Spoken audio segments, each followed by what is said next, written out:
Javito Radio. Javito Radio. Javito Radio. Javito Radio. Al aire. ¿Cómo entré en la radio? Eso es una buena pregunta. Mucha gente me pregunta y me manda hojas de vida por LinkedIn y me contacta como para que hablemos del tema de cómo entrar a la radio, los nuevos estudiantes, los estudiantes de locución, los estudiantes de doblaje, los estudiantes de locución comercial. Me preguntan muchas veces, ¿cómo entró a radio Javier? Yo creo que pues son diferentes épocas y cada uno de los que hemos estado en radio, pues hemos tenido diferentes experiencias, lo cual no es positivo o negativo, sino pues la de cada quien es la de cada quien. Hay muchos amigos míos pues que entraron derecho a hacer programa, otros que nos tocó empezar de una manera diferente desde el principio, otros que no tenían nada que ver con la comunicación o con el periodismo, terminaron pues haciendo radio solo por los temas de interés que tenían, los temas de conocimiento, abogados, ingenieros, arquitectos que terminaron haciendo radio, y está bien y es válido. Mi historia es un poco tierna, yo digo un poco tierna porque arranca en una edad muy chiquita. Yo arranqué prácticamente desde los 9 años a trabajar en radio y arranca en un universo en el cual me metí gracias a Caracol Radio, que por los 90 se inventa una marca y una emisora que se llama Colorín Color Radio. Era una emisora para niños, era una emisora donde había música para niños, cuentos infantiles, donde todo el contenido era para niños. Y qué pesar que esa marca, pues de pronto por el rating o por la parte de mercadeo o por la parte comercial, pues no haya seguido. Sé que terminaron haciendo cosas por internet, pero pues en algún tiempo tenían una emisora en AM, me acuerdo, en esa época que todavía estaba vigente el AM y pues claro, con mucha fuerza el FM, y que la gente que estaba acostumbrada a escuchar el AM tenía pues solo contenidos hablados. La gente que estaba acostumbrada ya a escuchar FM, y me refiero a emisoras de mi época como la Superestación 88.9, como el nacimiento de la Mega, el nacimiento de la X, el nacimiento de Tropicana, ya estaba consolidada también Candela, La Vallenata. Bueno, todas estas emisoras pues eran dirigidas para gente que quería encontrar la música, y ha cambiado pues obviamente y ha tornado todo a las plataformas digitales, como bien ya sabemos, Deezer, iTunes, Spotify, ya cada uno escucha lo que quiere escuchar a su elección. Antes lo elegía un programador y ese programador pues era el que se encargaba de mostrarle las nuevas opciones o las nuevas facetas de música para la gente pues que quería escuchar radio. Pero bueno, me estoy desviando un poquito.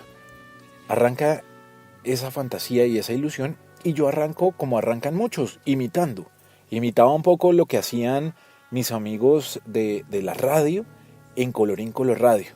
Y me acuerdo que habían personajes como Perroberto, como Tulanota, y yo lo que hacía a manera de juego en la casa de mis abuelos fue comenzar a grabarme en un estudio improvisado, del cual armé con equipos viejos, pero pues desde esa época tal vez se notaba la pasión con la que quería pretender llevar mi carrera. Y comencé a grabarme y comencé a imitar a los personajes de esa emisora. Por casualidades de la vida, esos cassettes de canticuentos, me acuerdo que ya no me gustaba escuchar canticuentos, entonces les ponía un papelito y una cinta para regrabar otra vez el contenido de esa cinta. Esos cassettes le llegaron a Adriana Giraldo, que era como la directora de Colorín Color Radio de esa época. Ella pues es una periodista muy reconocida y sigue en Caracol Radio, y ella era la que estaba encargada en ese momento de manejar Colorín Color Radio. Pues bueno, mi acercamiento comienza por ahí a través de venga, yo quiero, venga, yo soy curioso, y terminan pues como dándome entrada a esos micrófonos, haciéndome firmar, me acuerdo, un contrato de confidencialidad en el cual yo no podía decirle a mis amiguitos del colegio quiénes hacían las voces de los personajes de Colorín. El caso es que me obsesioné un poco por la radio, y sigo obsesionado, debo decirlo. Me obsesioné un poco por la radio y descuidé mi colegio, entonces me tiré el año. Entonces mi mamá dijo no más radio, entonces hasta ahí llegó mi historia en Colorín Color Radio. Pero mi pasión por la radio se comenzaba a despertar hasta ahora. Yo les estoy hablando que ya tenía unos 12 años tal vez. Y pues comencé a manejar el tema de la emisora de mi colegio. Con la emisora de mi colegio hacíamos la cabina insonorizada con un mito que pues no sirve para absolutamente nada, que amortigua el sonido, pero realmente después se descubrió que eso pues lo que hace es más reverberación, que era con cajas de huevo. Y eso era como un experimento didáctico para los niños de colegio, pero me pareció un poquito también perjudicial porque pues las cajas de huevos se pegaban con pegante de este boxer, pues terminaba uno medio trabado armando la cabina. Y en el colegio pues comenzaron a comprar equipos, ¿no? Y compraron un mixer y compraron un deck en esa época, un CD era muy nuevo también, pero con eso hacíamos programas de radio y hacíamos programas de radio para los descansos del colegio, donde cada uno de los compañeritos pues hacíamos un especial y adivinen cuál era mi especial. El rock y el pop en español. Siempre me ha obsesionado el rock argentino, el rock chileno, el rock mexicano, el rock español y por supuesto el rock colombiano. Y con ese programa pues comenzamos a hacer como un muestreo por esa época, 88.9, la superestación, pues que estaba muy de moda todavía, antes digamos de la baja que tuvo de haber salido de radio. En ese momento tenía un experimento para niños de colegio que se llamaba 6 Colombia. Me parece una movida supremamente interesante. Tuve contacto con uno de los grandes locutores de esa época, que era Eric Rull, Álvaro Galeano, por esa época también estaba Perdomo. Bueno, digamos que gente que uno escuchaba en la radio permanentemente se encargaban de darnos clases a los alumnos de colegio que nos inscribíamos a 6 Colombia, y eso era siempre en cosas muy bien montadas. Nos invitaban a salones de conferencia en el World Trade Center, en Hacienda Santa Bárbara, a explicarnos cómo se hacía la radio, a explicarnos cómo se hacía un evento, cómo se hacía una prueba de sonido. Tuve la fortuna de tener mi primera rueda de prensa nada más y nada menos que con Shakira, en esa época que estaba lanzando ¿Dónde están los ladrones? Imagínense eso. Por esa época estaba lanzando también su primer disco, La Caleña Ana Sol. Divina mamacita, la conocí en esa época, se portó divino con nosotros, con todos los niños. Bueno, y ayer arrancó la radio y me dieron como la oportunidad también como de presentar las actividades de los colegios. Entonces yo salí al aire a decir, este fin de semana vamos a tener el fashion del colegio tal, ya saben que el cover es de tanto, arranca la fiesta desde tal hora, vamos a tener a tal y tal niña famosa de colegio, porque en esa época las niñas de colegio eran muy famosas. Les recuerdo que la Mega tenía un concurso de belleza escolar que se llamaba Miss Yuca, y eso era un honor, salir uno con una Miss Yuca. Pues bueno, de ahí siguió la radio, pero en el momento en que yo salía del colegio me desvinculaba también de la parte de 88.9, porque pues el programa era diseñado para estudiantes de colegio y hasta ahí llegaba uno. Obviamente la oferta de disc jockeys era grandísima, bueno, la sigue siendo en este momento, pero todos los que queríamos entrar a la radio era como un sueño casi imposible. Debo recordarles que en esa época incluso eran más famosos los personajes de radio, personajes como el Gato Humberto Rodríguez Calderón, personajes, no sé, para recordar, en esa época estaba Montoya en Radioactiva, Tito.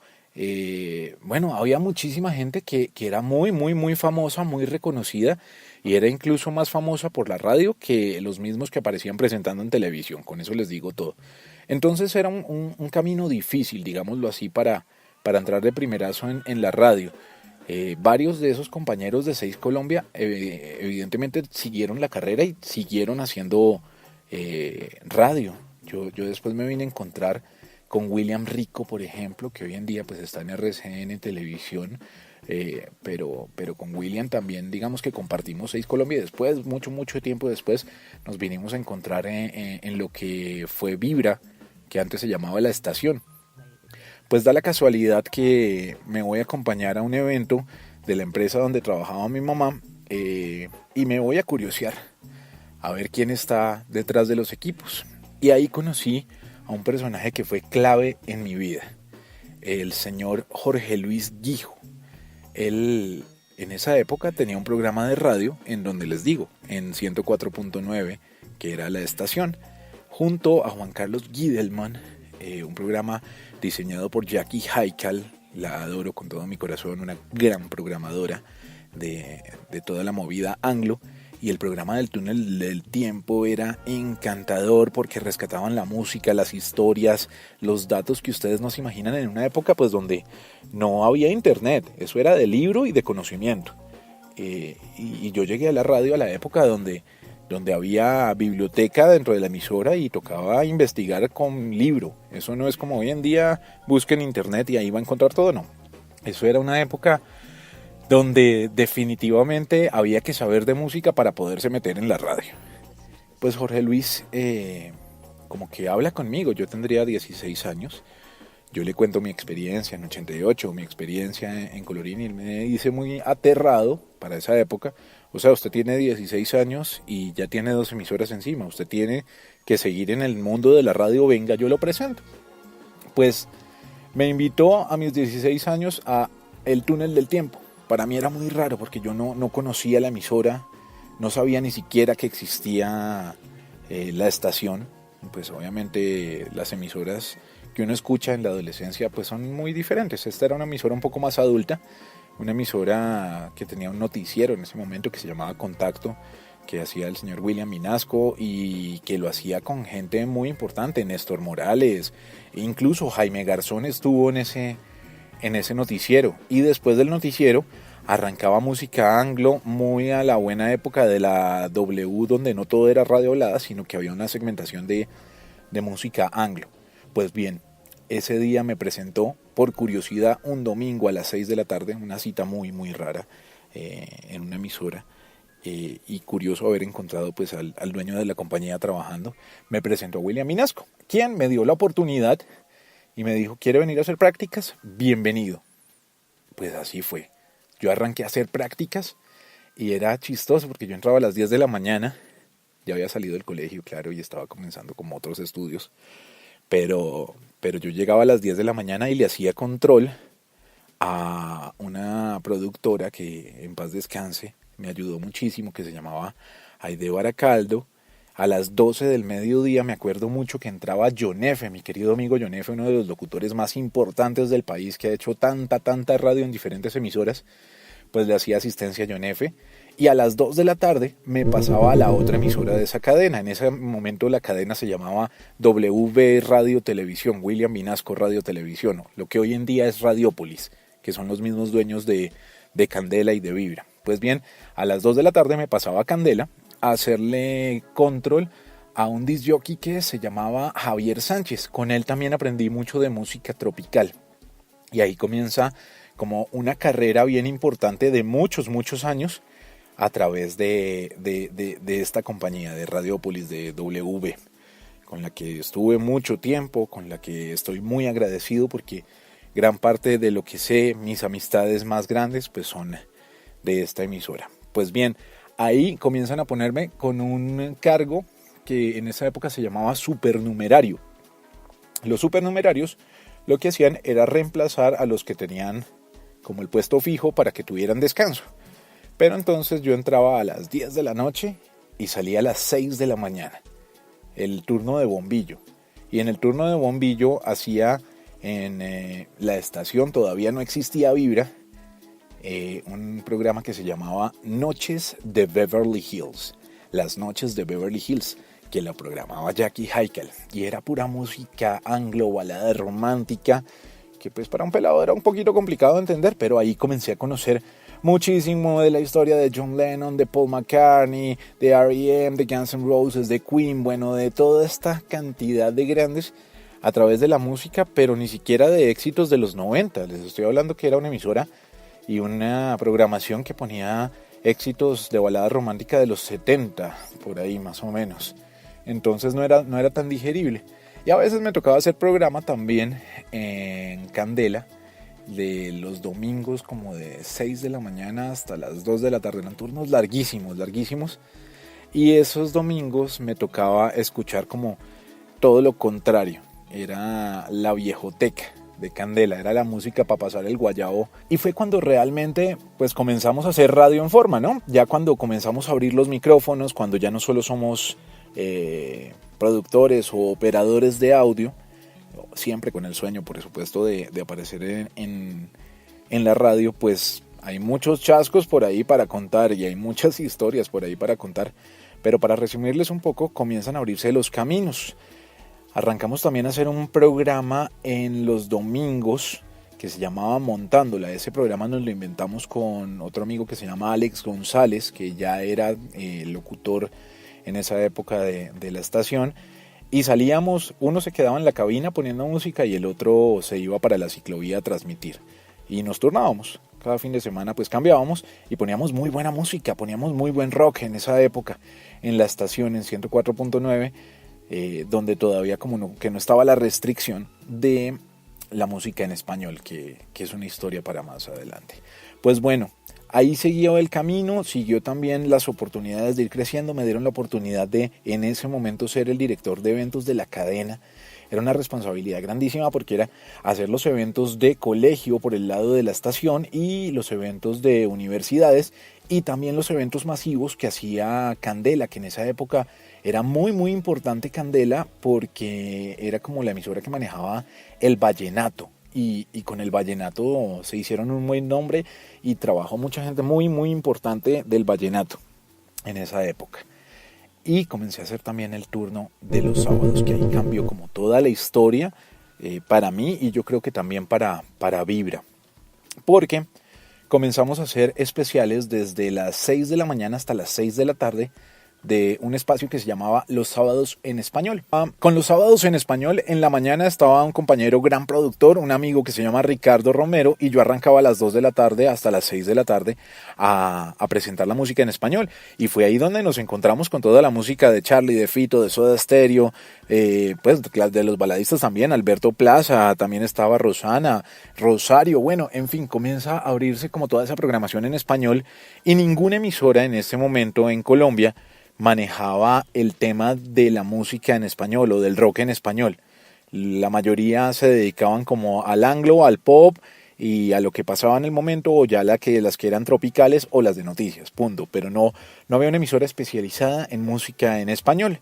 Pues el rating nos benefició. En ese momento no existía el ECAR, existía el EGM, Estudio General de Medios. Y nos mostraba un pico importantísimo de todo el récord de la semana, en particular el sábado, que era cuando se salía como del contexto normal de la emisora, que en ese momento no ocupaba muy buenos puestos en el EGM, ocupaba puestos por fuera de las 10 emisoras, digamos, importantes, pero los sábados en español se montaba en precisamente esas 10, incluso decirles esas 5.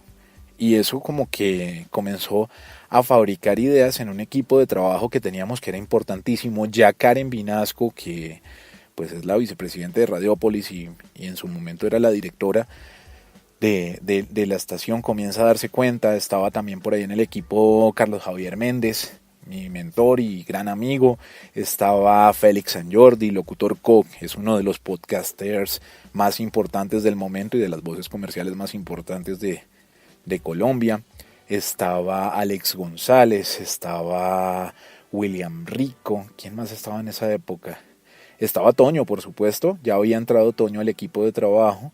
Estaba David, estaba, bueno, si se me pasa alguno, DJ Zar como productor. Era un equipo de trabajo bien bonito y comenzamos a fabricar la idea de lo que iba a ser Vibra, en compañía de Pardito y con su agencia de publicidad. Comenzamos a trabajar y eran talleres muy divertidos, ¿saben? Eran talleres divertidos, me refiero a que no eran necesariamente metidos en una oficina. A veces era fiesta de casa y ahí arrancábamos a echar ideas, o nos íbamos a alguna finca o alguna casa de descanso y seguíamos echando ideas y cosechando eso. Fue que descubrimos Vibra Bogotá Rock en Español, año 2003, y ahí arrancó Vibra y ahí arrancó a sacar adelante a artistas que hasta ese momento no se conocían tanto en en la radio, como Doctor Crápula, a apoyar artistas en forma como Andrés Cepeda, como Santiago Cruz, bueno, a mostrar lo que era San Alejo. Con San Alejo tengo una historia que les voy a contar después. Y ahí comenzamos como toda esa vinculación del rock en español, de la radio, y comenzó a montarse como esa vibra que sigue existiendo hoy en día, en la cual pues ha cambiado un poco la música por las tendencias, por el mercadeo, por la comercialización, por muchas cosas, pero que de alguna forma sí marcó como en la historia ese punto donde dijo: aquí está el rock en español, aquí estamos apoyando el talento nacional y aquí estamos también marcando nuestra identidad como radio. Y Vibra, pues que continúa, y que le deseo los mejores éxitos porque pasé los mejores momentos de mi vida. Bueno, eso es un pedazo largo ya de la historia de lo que pasó en la radio con Javi Morales.